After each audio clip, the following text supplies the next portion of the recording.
welcome to another Inside the Data on Inside the Birds. I'm Geoff Mosher. That is Sam Finkel, and he, as always, has the great analytics and data. He is our expert, and as we do every week, we're going to break down the last Eagles game. It's a win, a 31-25 win over the Tampa Bay Bucs. The Eagles are 4-0, but that was about as polarizing, not only of a game, but as a win from, I guess, the outside perspective, but even within the game, Sam. I mean, you just look at how they threw the ball in the first half, 15-16, and then 0 of 8. You don't see that kind of variance from half to half very often.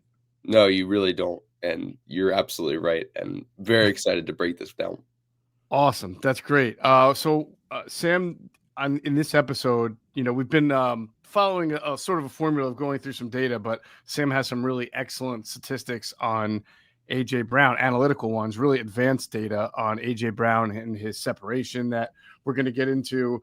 And, it's obviously a big topic right now. AJBrown has made himself a big topic.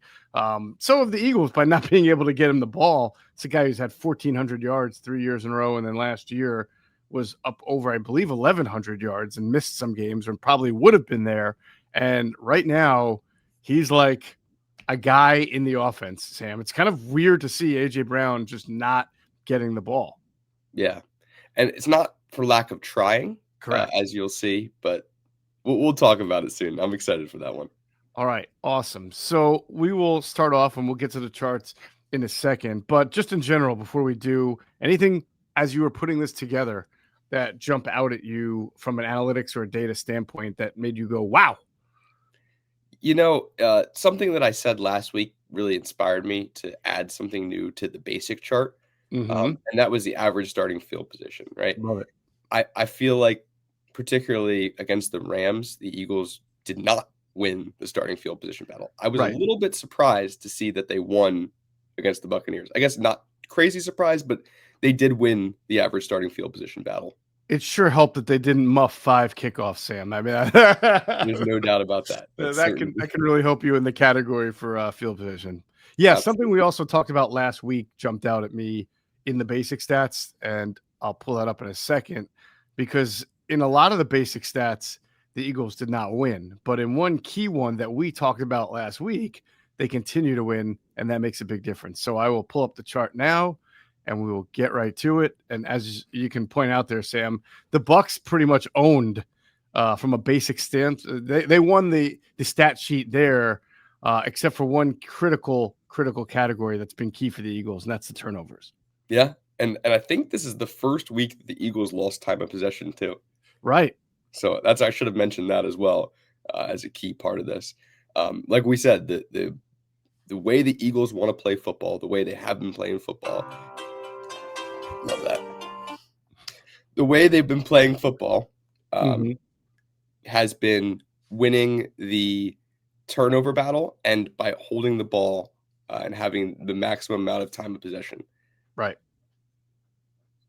Yeah, they have. And when you get so I think that's why turnovers has become, for them this year so far through 4 games, their biggest or most glaring stat for why they're 4-0 and not maybe 3-1 or 2-2 or even worse, having a losing record. Because if you go and look at when and where those turnovers have happened, they've been so critical. You go back to week 1 where Dallas was driving. They had the huge Miles Sanders run into the Eagles territory, and then Miles fumbles the ball. Week 2, Travis Kelce is literally about to catch a pass and go into the end zone, except it bounces off his hands and goes right into Andrew Makuba. I mean, that's like a 14-point swing right there. I believe the Eagles converted that into at least a field goal. So it was a big swing. And then, of course, to get the opening possession interception against the Rams was huge, because they would have been down even more than the 19 points that they were. So each turnover that they're getting, and again, against the Bucs, really critical one by Jahad Campbell there in the end zone, in these one possession games are so critical. The Eagles have won 4 games by a total of 20 points. Yeah. But what we've talked about before, and I'm going to keep hammering it home, even though here's the thing, it has been replicable, is you can't really rely on these, right? They're not going to consistently happen throughout the course of a season. Right. They're going to need to make plays in other ways, but by not turning the ball over, you put yourself in the best position to win games. but you can't rely on other teams to keep making these mistakes. Fair enough. The one thing about the basic data that we'll just take a quick look at that I think is a little bit skewed or misleading, I would be more concerned by the Eagles' lack of production than what you're seeing from Tampa Bay's production. So what I mean is Tampa Bay had 376 yards, which is a decent amount of yards in a game, but I think 160 something came on 2 plays, right? Yeah. 2 sort of shot plays, one that you just scramble drill, Jahad Campbell trying to cover Bucky Irving. That really speaks to the Eagles not getting pressure enough on that play. And then Baker also doing a good job of getting out. And then obviously the coverage breakdown on the Ekbuka touchdown. If you take, that was such a tight window throw too. And it was, yes. Tight window throw. Yeah. And I know those count, so you don't take them away, but I think that they skew the total yards, the yards per play, and the yards per pass average. So yeah, I look at that, and I don't say this was a bad defensive effort by the Eagles, but I look at the offensive stats there, and I say, well, man, that's concerning, especially after that first half. Yeah, I think that's the right takeaway from the basic stats. I think you hit the nail right on the head there. All right. Let us go to the real juicy stuff, the advanced stats. What jumps out to you? Yeah, so first off, let me just say that I built this table a little bit differently. So those who have watched and followed the show, we compared the Eagles season to, the Eagles and their opponent. Instead, now offense and defense are going to be separated. So the column on the middle column is the Eagles on the season, and the one to the right is how the offense did against Tampa Bay. Right. Okay. So the right column is not Tampa Bay's; it's the Eagles, and now you're comparing it through the first 4 games. So it looks like the Eagles were obviously worse in many categories against Tampa Bay than they've been for the season. Yeah, from an EPA standpoint. So much so that their EPA per play is now negative from this game. Oh, so it was positive last week for the 3 games? It was, yeah. Wow, that's what a minus 0.17 will do for you. Yeah, so what that means is that they're actively hurting themselves on scoring drives on average. Wow. Very minuscule. It's very minor. In fact, it's almost like 0, which means that they're really just not helping themselves get into scoring positions, which I think is what we see, right? Yep. What we have seen. And saying that, I think it shows that these advanced stats do a pretty good job of capturing that. Yeah. Because it factors in, all the football that the Eagles have played this year. And I think on average, they have not helped themselves into scoring positions. Is there something is this just coincidence, or is there something to be made that each EPA for pass, play, and rush are all the exact same? Yeah, I just think that was a quirk. Okay. I don't think there's anything more than that. It was just a quirky thing that happened. Gotcha. But I do think it's indicative that regardless of how they were attacking the Bucs, it was not really on average helping them. Now these numbers certainly would skew from the first and the second half, but as you can see, it's more negative than positive. Yeah, definitely. Would you have been able to get the EPA per half for is that even available? I don't think so. Okay. It would be very interesting to see. I don't think so. It's possible. I could look into it, but I'm just thinking that it seems like the negativity of the second half was more negative than the positivity of the positives in the first half, if that makes sense. I would agree, but that's also assuming that the first half was completely efficient. And I know that 15 for 16 passing is, but doesn't mean that their rushing necessarily was either. That's a great point. Yeah. They did struggle to run even when they were moving the ball. Yeah, good point. So that's the only thing I'd add on that. Yep. And then the Eagles only did 2 things in the advanced stats better.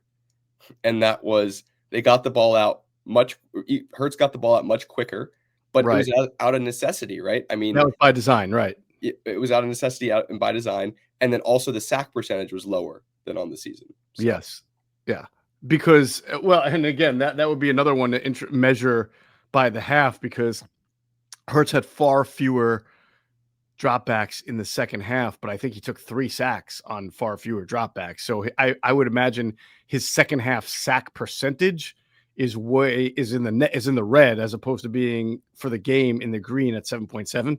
Yeah, I think you're absolutely right. And I think like when we did the Rams episode last week, we talked about how it was a game of 2 halves. I didn't think we'd be saying that again, and it really was. I mean, the Eagles have not been consistent in halves, and I think that's going to catch up with them eventually. Mm-hmm.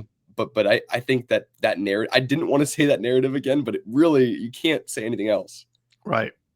So the time to pressure against the Bucs at 2.35 compared to the time to throw 2.23 are weighted by the fact that the Bucs pressured very quickly because they threw a ton of 6 and 7 man cover zeros at the Eagles in the first half, especially. They stopped that in the second half. And then the Eagles came out clearly understanding this. And 15 of 16 was largely on 3-step drops and really getting the ball out quickly. Yeah. And the thing is, to Todd Bowles' credit, I mean, the blitz had worked historically against Hurts. But honestly, that their halftime adjustments really worked as well. Yeah. So big credit to Bowles and the defense there for sure. I made the point on the post-game show that I felt like Todd Bowles sort of walked into a blitz buzzsaw only because it's worked so well from the past, but the Eagles have been getting blitz so much from the Kansas City Chiefs, who did it at like 60%, to even the Rams, who went up from their normal 12% to 45%. And then even the Rams, the Chiefs, the Cowboys in the second half dialed up the pressure on them after not. So I feel like the Eagles just knew what was coming and they've been prepared for it. And ironically, it was when Todd stopped, when he started dropping, is when the Eagles started to have, less success. Kind of interesting in that regard. And honestly, that worries me a little bit, right? I mean, it shows that they had a game plan that worked really well, but your game plan only works so well as if the other team follows what you expect them to do. You need to be able to turn on a dime and change and adjust to their adjustments. And honestly, the fact that we didn't see that is super concerning. And honestly, it's not to be unexpected from a first-year coordinator. So, Hey, agreed. So the Eagles for the season, I know this is weird for people, but as you have it here, they have a 44.3% rush success. Now, again, I think you should repeat what rush success means so that because people are going to say, well, how's that possible with Barkley not really having a great year? Yeah, it's just basically anytime you run the ball with a successful EPA per play. Like basically anytime you have a run that puts you in a position to score on the drive or keeps you ahead of the schedule, that is a successful run. So it doesn't necessarily have to be an explosive run. It doesn't necessarily have to be a first down, but it's just a run that keeps your drive going. Right. So, for example, if you get a Saquon Barkley 3-yard run on, 2nd and 4, and that sets up a 3rd and 1, that's probably going to have a plus percentage in your EPA, especially as good as the Eagles are converting 3rd and 4th down, right? So it may not be anything that's really attractive to the eye watching, but for an analytics standpoint, that's good. But nonetheless, the Eagles were way lower on their run success according to your chart here, and way higher on their run stuffed rate. Yeah.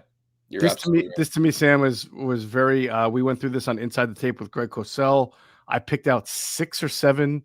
My daughter will go 6, 7. 6 or 7 Barkley runs that were blown up because of either a missed block, and it was like 4 different guys on the line. It wasn't one guy all the time, or there were a couple of times where, and this is where I was a little confused, where they would have a blocking scheme that didn't give them a mathematical advantage, which is sort of what you're trying to do. Sure. And I was surprised that the play wasn't changed. So you credit the Bucs, but there are a lot of issues right now with this running game, and they're not all Saquon. They may not be any bit to do with Saquon Barkley. Yeah, I mean, that's what I was going to say. I don't think it's Saquon. Yeah, I really don't think it is. But I do agree with the assessment. They're probably one block or like a little bit away. I think the breakout's going to come. It's going to come. It certainly is.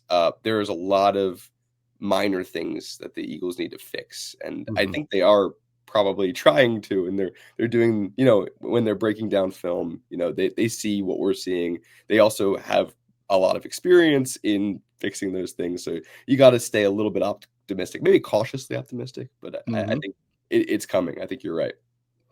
What jumped out at you about the stacked box percentage? Because there's something that jumped out to me. Yeah, I mean, I would have guessed it would have been higher than a third of their plays. But who knows where that came from the second half, right? I mean, I think if you look at if they did have a split percentage based on the half, I think it would be significantly higher in the first half.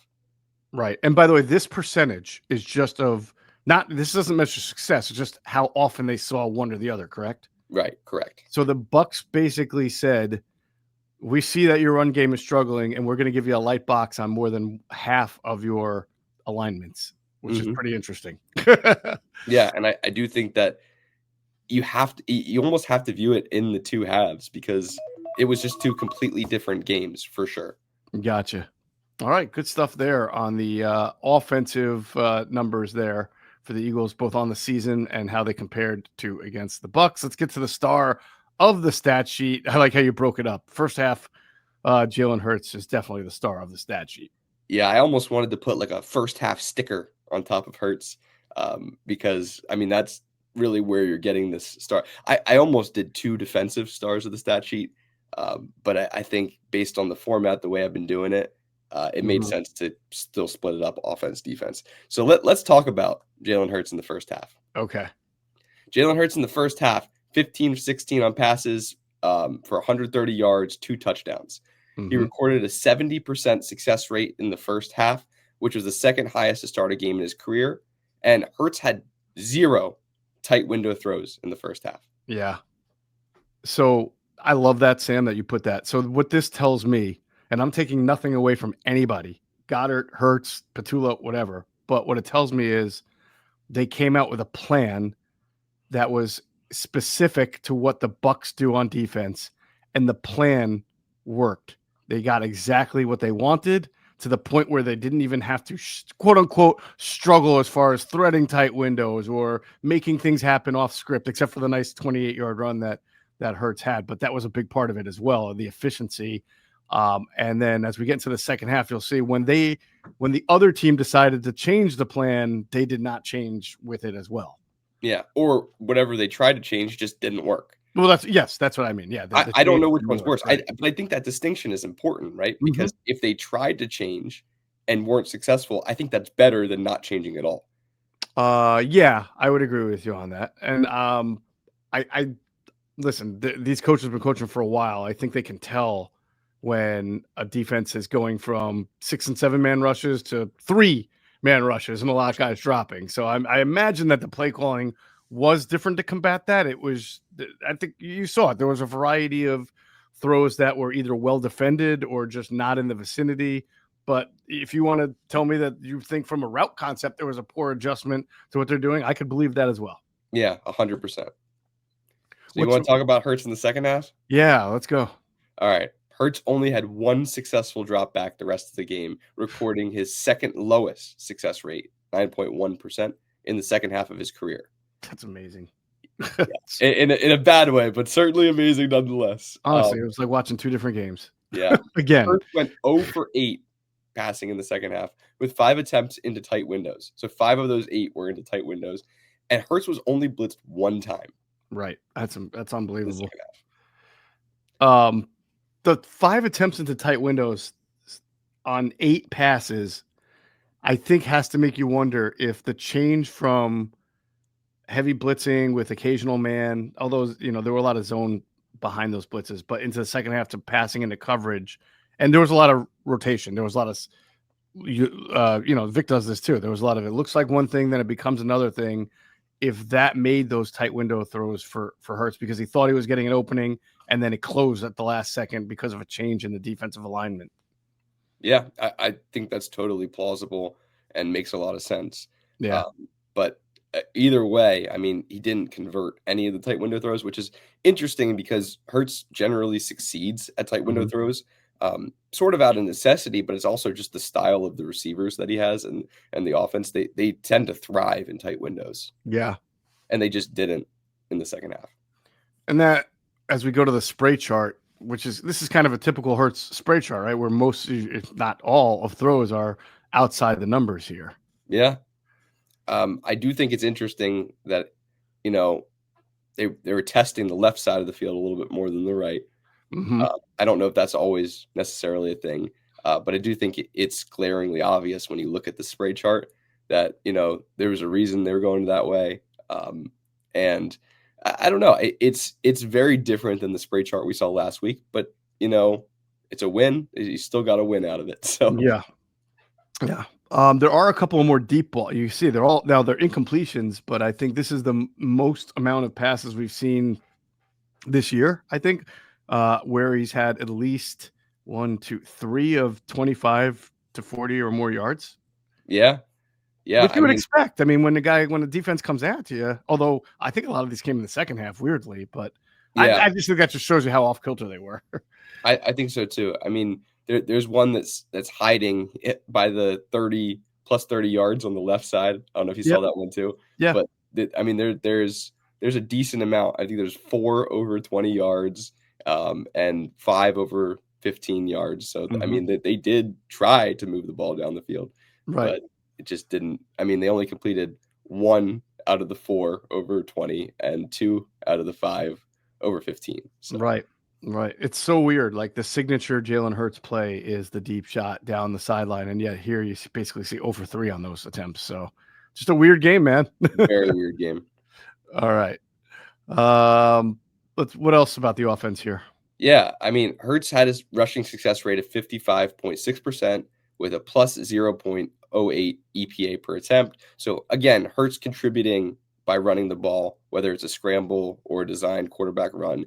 He is still being effective, and probably was one of the most effective players on the field, which is another reason why I think he is the star of the stat sheet. Because, I mean, listen, he is still contributing positively when he's moving the ball, whether it's passing or running. Speaking of running, Barkley had a rushing success rate of 31.6%, which was the lowest on the team, besides Braden Mann. Braden Mann's scramble in the end zone, taking a safety. That counts. That's got to count. They all count.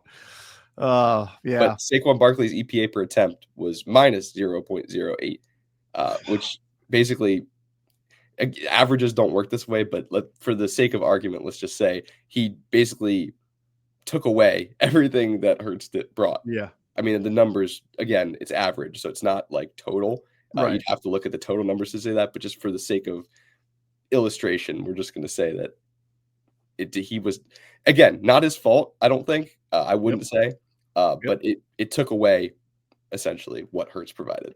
So I would also think that because we always talk about EPA, it's heavily weighted by plays that give you an opportunity to score. And he had that 28-yard run on which I think is actually the most important play of the first half, despite all the great passing, because that was a backbreaker that I believe the very next play was the touchdown shovel to Goddard out of the diamond formation. And, you had him, you set that up with a huge run right into their lower red zone. Yeah, I think you're absolutely right. And I think that's a really good point. All right, so pass catchers, what jumped out here? Yeah, no pass catches were over 40 yards, with Goddard having 37 and 2 touchdowns, which were really, designer touchdowns for Goddard. I'm sure no one's complaining about that, but I do think it's worth saying. Barkley had 31 yards and Smith 29. Notable receiving EPA, Smith led the team at plus 4.6. Huge 16-yard catch, by the way, on third down on the opening drive. I think it was third down. Yeah. No, that was the week before. But he had a big left side catch on in the first half. Absolutely, which I'm sure was a big part of the expected points added. Goddard plus 3.7, and then AJBrown minus 7.1. Wow. So even in the first half, with all the passing 15 to 16, you're right. That was mostly to Goddard, some dump to Barkley, to Smith. That was a third down. It was a 3rd and 8 to Devontae Smith that I believe he hit him on the left side for about 15, 16 yards. Yeah, AJBrown, who has, articulated his frustration. I wonder how into the analytics AJBrown is. That's a good question. Maybe you could ask him that. Now, I love your next stat. The separation. Well, it sets us up for our next part of the conversation. All right. But why don't you introduce it? So you have average separation yards, and I like that Johnny Mechie leads all. I don't know what this says.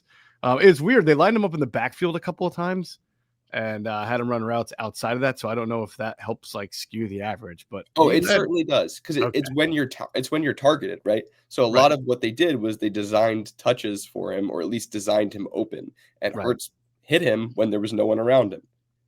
So I think that's why that happened. Yep. And I know that the Barkley catches came against blitzes where, 7 guys would rush and he would just throw it into the flat and Barkley was wide open, able to make some plays there.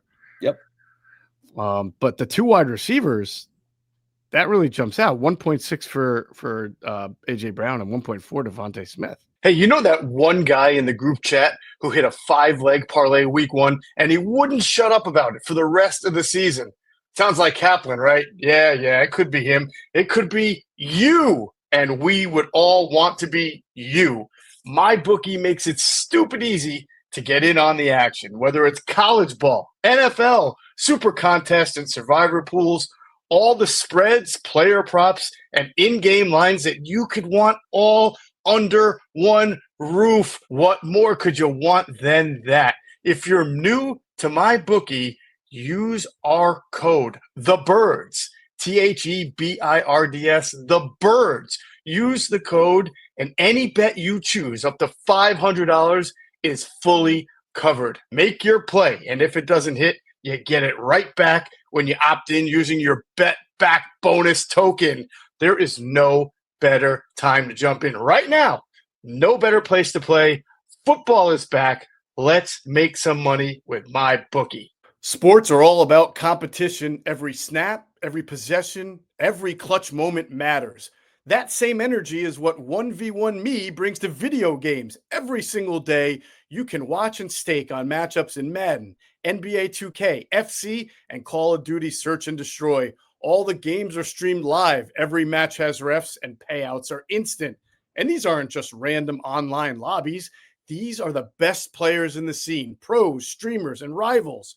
With season playoffs and the championship game on the line, every game matters. Over $100 million has already been paid out on the app, and the community is growing fast. If you're a sports fan, a gamer, or just someone who loves having a little extra on the line, 1v1 Me is where you need to be. It's not just about winning, it's about the bragging rights too. Every match has a chat going crazy, and you can back your picks in real time. Download today and use code BIRDS. Your first stake on the app is risk-free. That's code BIRDS for a risk-free first stake. Did you feel like the Bucs in general covered well? I thought that they did. They bet their hands on some balls. Yeah, absolutely. They were very complimentary in their defense. Mm-hmm. Not only were they pressuring pretty decently, but they were also marrying that with some decent coverage schemes. So right. So I made an observation to you after the game. I asked you to look into it because I felt like even though AJBrown himself is not getting targeted the right way or as much, but even when he catches the ball, I said to you, it seems like he's using his late hands, he's using his body, and I said I haven't seen yet a play from maybe a couple of years ago where he also toasts a cornerback by 5 or 10 yards down the sideline. That's a little excessive, but 3 to 5 yards down the sideline to get separation. So you looked into the separation analytics, and what did you come up with here? Your inkling was absolutely correct. So I thought that the best way to do this was to break it down on a per game basis or an average basis, just because we're only 4 games into this season, and I don't think it's fair to compare unless you're looking at rates. So that being said, I think it's interesting looking at his time with the Eagles, that his targets per game, they have gone down, but it's not too far from what it was last year, which again may have not been the best year for him. But his receptions per game was pretty consistent around 5 to 6, and now it's at 3.5. So that has dropped pretty significantly. Wow. The yards per game has dropped significantly. He was consistently in the 80s the last 3 years, and now we're 37.8. And then you look at the yards per reception, and it kind of had a little bit of variance through over the years, but it's low. I mean, if you look at the bottom, this year is the lowest in almost every category, including air yard per target. But air yard per target's not that far off. But what really stands out is the point that you wanted me to look into, and the point of this chart is his average separation. And that's when targeted, right? Correct. When targeted, yep. Okay. That's a pretty big drop from 2.6 in 2022 to 2.4 to 2.1 to 1.7, and then your next category is your average separation ranking. So look where he ranks. Yeah, so that's out of qualified receivers. And basically, if you look at 2022, I mean, he was 68 out of 84. That's not his game, right? What he's elite at is because you can throw to him regardless of separation. Right. So doesn't need to be a big part of his game. But then it went from 69 to 8 out of 81. And last year was the worst. It was 83 out of 84. This year, not much better. 77 out of 79. Yeah. So the rankings to me are the average separation number is a little more alarming than the rankings for what you just said. Plus, he only went from 2.6 to 2.4, or he went from 2.6 to 2.4 in 2022 and 2023, and his ranking kind of stayed the same. And then it dropped a little to 2.1, and the rankings dropped a lot. So that's when you're being compared against others, right? But when you just compare it against yourself, though, right? Your average separation to go from 2.6 in 2022 to 1.7, we're almost talking about a full yard in the last 4 years, is a little bit of a red flag for me, just because that's an individual stat. Like, are you not getting the separation you used to get, and why not? Well, I think part of it is that, but I do think another part of it is trust, right? I mean, if you trust your guy, you're going to throw him in tighter windows. And I think that the chemistry between AJBrown and JalenHurts certainly contributed to some of this, to some of the reduction. I mean, Hurts has and will put the ball in tighter windows to AJBrown because he knows he's going to make it. I don't think that explains all of it, but I do think it's worth acknowledging the fact that that is part of this explanation. Definitely. It's probably the more optimistic outlook, and it's probably not the largest factor. I think the largest factor is the fact that he's just not separating well. Yeah. And then I throw in the fact that he has constantly battled some knee issues. And over the course of 4 years, especially with the first two where he was used a lot for, like you have here, 8.5 targets, 9.3 targets in 2023, 88 yards per game, 85. Then he had a hamstring injury last year. He had a hamstring injury all throughout camp this year, which may contribute to some of this. But if you combine the hamstring and the knees and the aging now, I mean, he's not 23 anymore. I just think I asked you to do this because I wanted to see if there's a trend. We know that there's a trend. It's a small sample size, but I really do want to revisit this halfway through the season and at the end of the season and say, hey, is any of this a sign that AJBrown is not the receiver he used to be physically and not getting the separation over the long haul? If all these numbers regress back to somewhere close by the end of the year to the mean for him, then it's not a red flag. And I'm not making it a red flag now, but it's just something I wanted to have you bring to everybody's attention. Yeah, absolutely. And my guess is there will be a positive regression to some extent, whether it goes to his average or whether it's resembling what we've seen in the past, who knows? But I think there inevitably will be a positive regression. Right. Or a progression, as we would say, right? I like a positive regression. I guess it sounds like what do you call that? A oxymoron? Yeah, it's certainly, but it's just regressing to the mean regardless of direction. It is an interesting concept for sure. All right, let's go on to the offensive line. And I can tell you just from a tape watch, as I already mentioned, the interior of the O-line has not been great this year, and they missed some blocks in the run game, especially against the Tampa Bay Bucs. Yeah, and we don't have to spend a lot of time in here, but I think you're right. I think the interior offensive line was a significant issue, mostly because Steen allowed a pressure every 7 snaps and Landon Dickerson every 8 snaps. Yeah. And again, this isn't run block. This is pass blocking. This is pass blocking. So people understand. I see more positives, and I mean, obviously, when you face a team with a good defensive front that blitzes a lot, and you have to really be on your cues. And I mean, great job by Jordan Mailata there. Good on Matt Pryor in the 4 snaps he played. Fred Johnson once again comes in, plays well. Lane Johnson, 2 hurries, okay, but he was also playing with obviously an injury that made him leave in 27 snaps.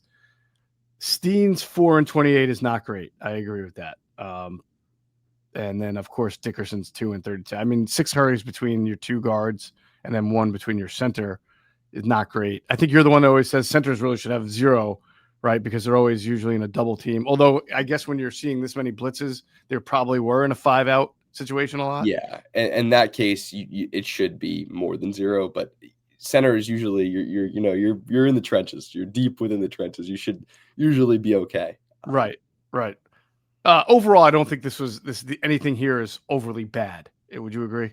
I wouldn't say overly bad, no, but Yeah. concerning, yes. Yeah. I mean, again, if they were facing just a 4-man rush a lot and I saw these kind of hurry numbers, I would be like, oh, man. But they were facing a lot of pressure in the first half. For sure. Manufactured pressure. All right. So let's talk about the defense now.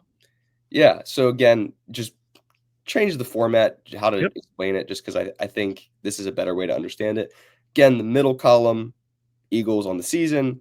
The one on the right is the Eagles versus Tampa Bay, and this is in the defense. So again, negative numbers are better here.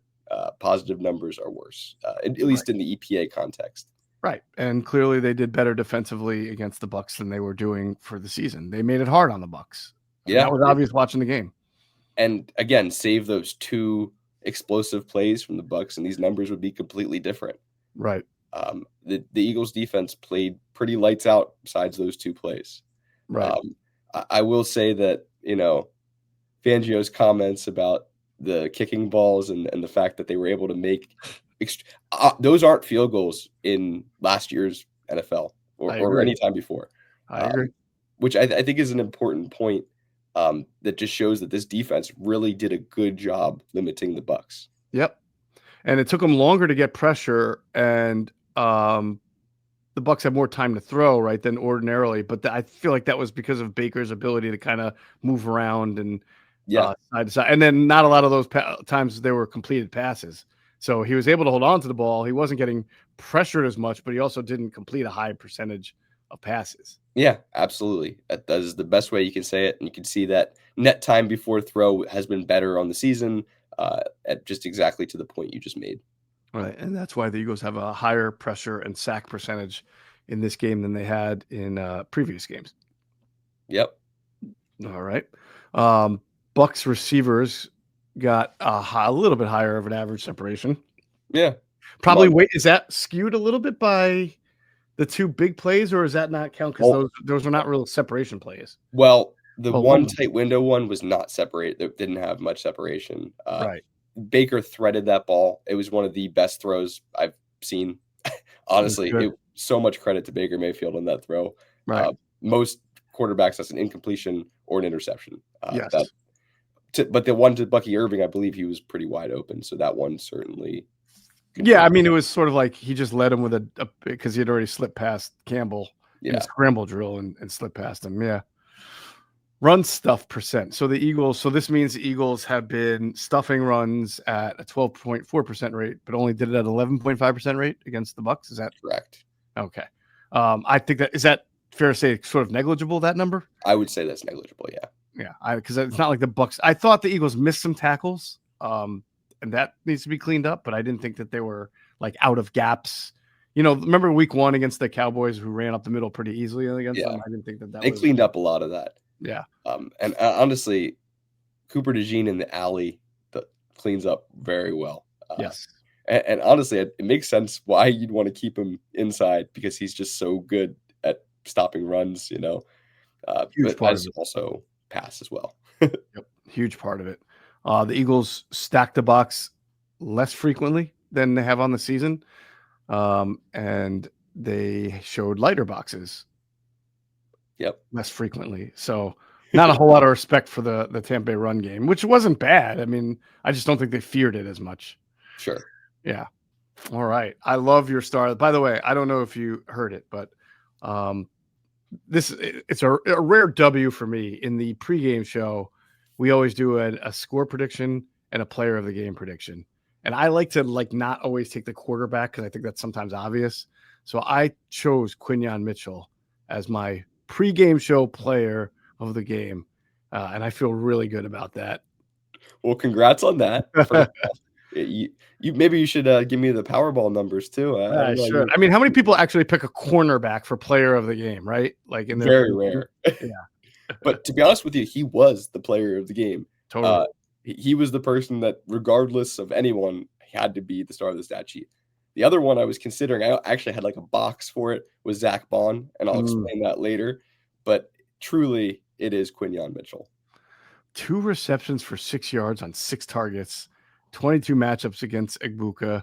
6 came in tight win. I mean, he just did everything. He had an amazing pass breakup on Godwin where he was diving and he used his left hand. This was a third down. Baker had scrambled to the right, threw it off the back foot onto an out route on Godwin, and he was there. And as they're both in the air, sort of sprawled out, he uses his left hand to disrupt the ball, dislodge it from Godwin, who catches everything. And I'm like, that's like that's a Matrix type of play. Like your feet are off the ground and you are horizontal, and you still have the aptitude to be able to break a pass up in the moment. That was unbelievable. Yeah, I mean, to be honest with you, not only the fact that he played well, but the fact that he was targeted significantly. Yeah, that one I don't understand. I mean, you got Keely Ringo on the other side, and they still went at Quinyon Mitchell. Yeah.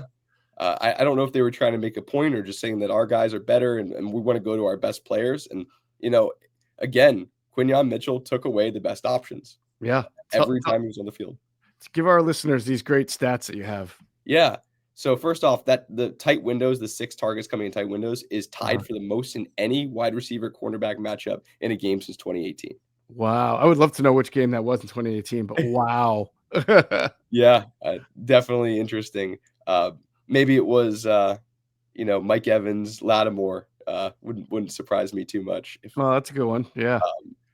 But also the Buccaneers lost minus 5.7 EPA when targeting Egbuka against Mitchell in coverage. Wow. Let me say that again. They lost minus 5.7 expected points added. Wow. They lost essentially a touchdown by going after. That's unbelievable. Oh my God. I can understand why, even with Ringo on the other side. I mean, who else without Mike Evans did he have to trust to throw the ball to? Sterling Shepard or Godwin, but Godwin was also matched up again. Yeah, I guess I would have gone Godwin, but Godwin's a slot guy mostly, and he was probably facing DeJean, so it's not easy. Yeah, no, you're right. But also, I think it's worth noting what you were saying, right? When not matched up against Mitchell, when not matched up against Mitchell, Egbuka exploded for the 2 for 4, 95 yards and a touchdown, which again, very, very tight window throw. Right. Unbelievable.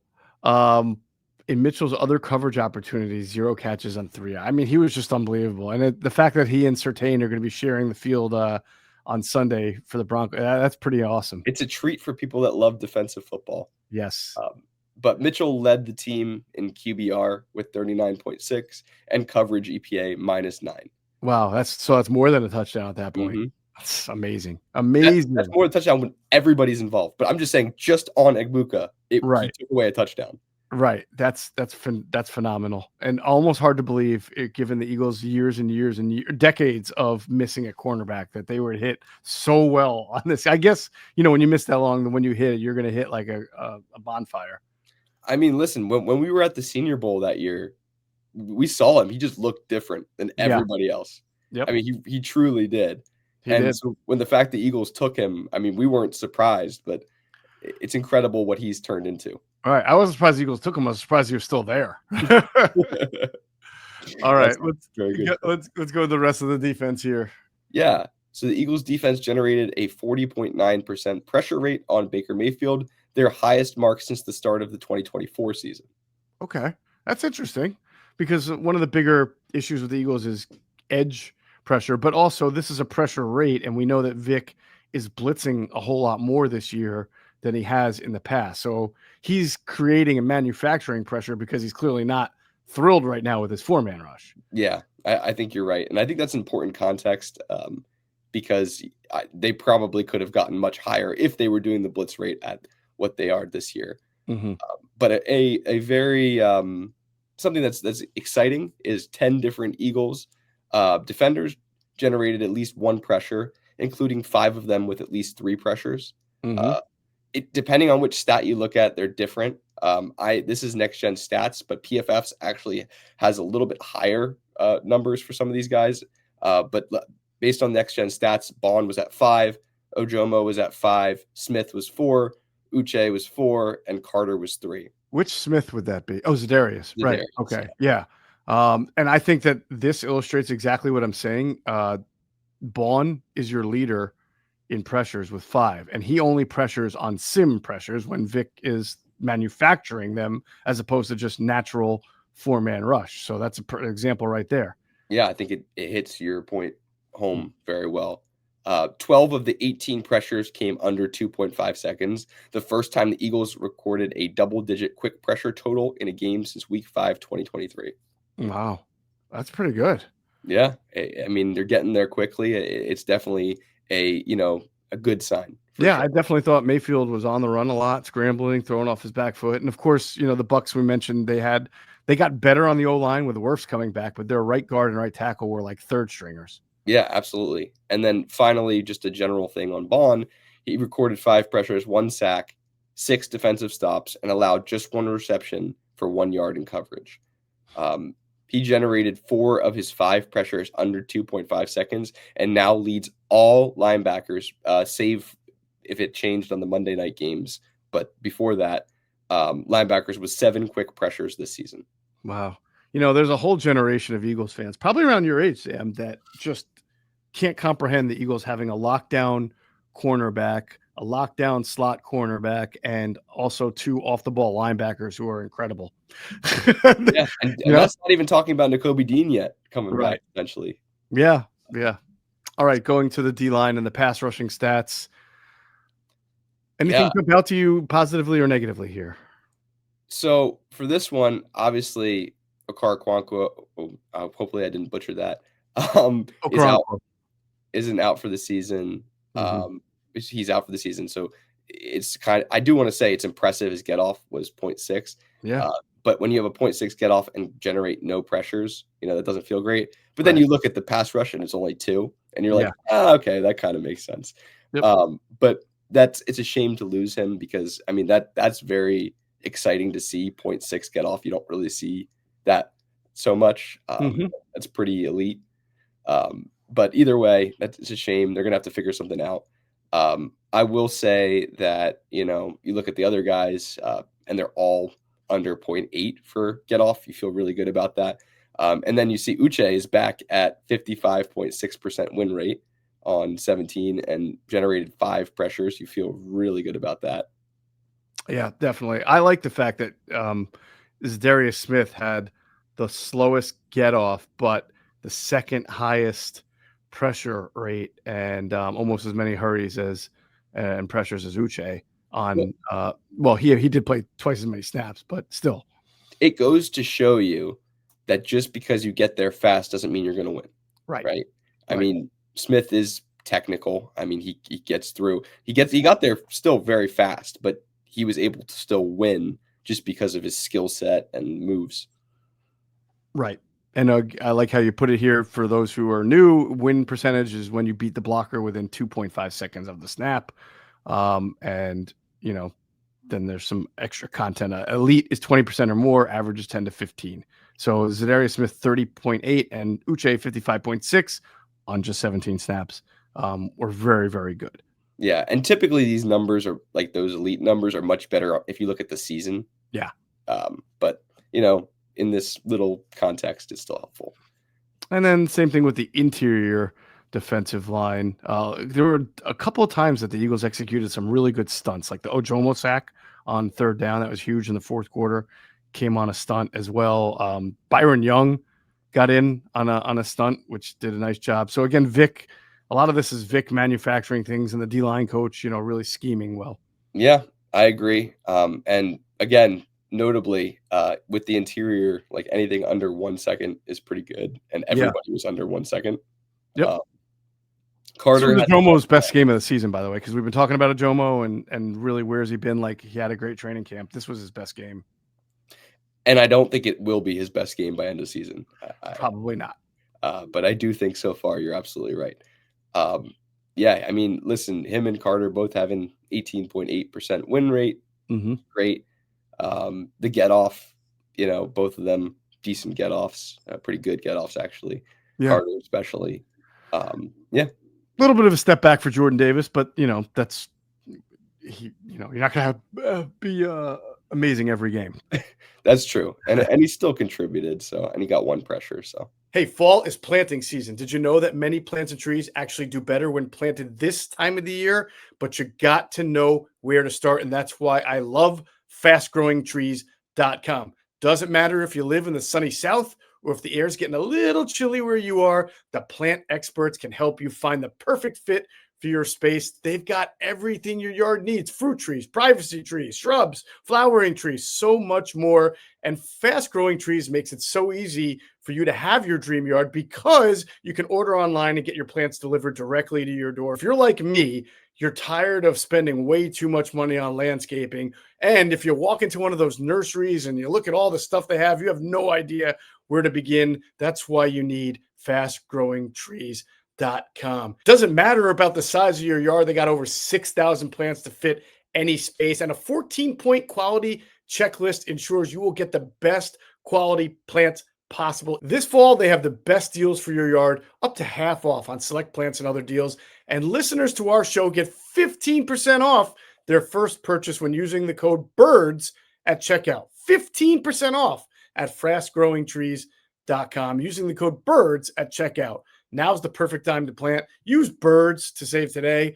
The offer is valid for a limited time. Terms and conditions may apply. Check out the link below or in the show notes and support the show. Hey, Philly fans, game day is stressful enough. Parking, traffic, long lines. We've all been there. But when it comes to your cannabis, Camden Apothecary makes it easy. This is the dispensary for sports fans, just minutes outside of Philly with plenty of free parking. You'll be in and out fast, no hassle, no waiting. And they don't just care about convenience. Camden Apothecary is all about the guest experience. Their staff makes sure you feel taken care of every time you walk in. Plus, they carry only the best quality cannabis at the fairest prices. So whether you're stocking up for the tailgate, the watch party, or celebrating a big win, you know you're getting the good stuff without overpaying. They even show love to the community with specials for fans, students, service members, and healthcare pros. Camden Apothecary, top quality cannabis, great prices, and an experience made for Philly fans 21 and up. So the two things that sort of jump out at me, Sam, are one, to monitor the future of the AJBrown separation stats and see how that does. And two, from a defensive standpoint, this defense is starting to become backwards from what the Eagles used to be, which is front four rush or pressure up front rush and then help out the back end. It seems like the back end is the star and helps out the rush. It's so weird to say that, but you're right. You're absolutely right. And then when I say back end, I'm not even just talking about the corners, but like from off-ball linebacker to corner to safety is really just a full complete 180 from what the Eagles used to be. You're absolutely right. And I think Fangio is savvy enough that he realizes that, and it's incredible to see, have that consistency at defensive coordinator, someone who knows the game extremely well and is able to adjust to it. Yep. And I don't think the Eagles are done acquiring people. I do think you're going to see potentially another edge either signed or traded. Something's going to happen there. I have a feeling. And honestly, you would know way more about that than I would, but that's my gut. Well, my gut, and then plus just knowing the team is that, and getting to know Vic is that Vic probably is not happy that he's had to blitz at a 35 to 36% when he's normally in the 18 to 22%. So, I mean, it's working for them and he has players to do it, but I think he loves, if you shot him up with true serum, which you don't have to do because he's pretty honest anyway, but I think he loves the fact that they won the Super Bowl without blitzing a single time, Yeah, I think so too. I mean, it was incredible feat by everyone, but especially by Vic, and the Eagles are spoiled right now. They really are. Yep. Yep, they are. All right. Great stuff, Sam. Thanks. We'll do it again next week after the Eagles play the Broncos. And then we're going to have to figure out some short turnaround for that Giants. We'll have to pump this out a little quicker as the Giants play on Thursday night of the following week. So for Sam Finkel, I'm Geoff Mosher. You've been watching Inside the Data on Inside the Birds.